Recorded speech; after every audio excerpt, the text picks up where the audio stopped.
What are recrimination and condonation defenses?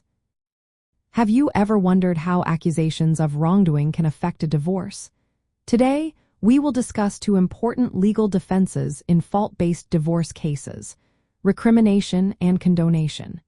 These defenses can play a significant role in determining the outcome of a divorce proceeding.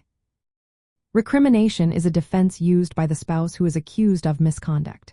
It argues that the accusing spouse is also guilty of similar faults. For example, if one spouse files for divorce claiming adultery, the other spouse might use recrimination to show that the accusing spouse also engaged in adultery. This defense essentially says, "You did it too." Historically, if both spouses were found at fault, it could prevent a divorce from being granted. This meant that couples might have to stay married even if the relationship was broken. However, many places have moved away from this approach with the introduction of no-fault divorce laws.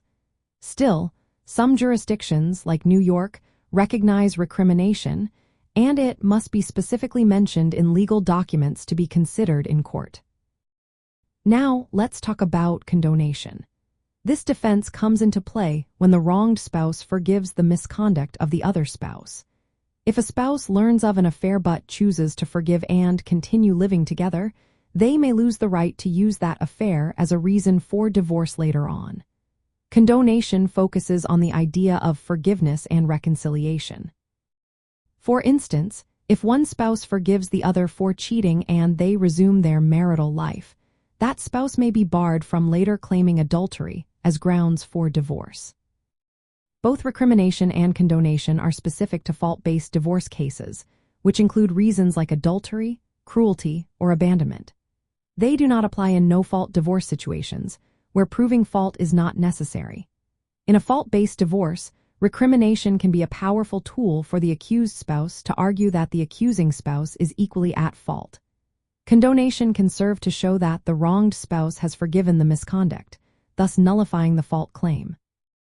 It is important to note that both defenses requiring careful legal pleading and supporting evidence to be effective. With the rise of no-fault divorce laws, these defenses have become less common but are still relevant in jurisdictions that allow fault-based divorce claims. Understanding these defenses can help individuals navigate the complexities of divorce proceedings and make informed decisions about their legal options.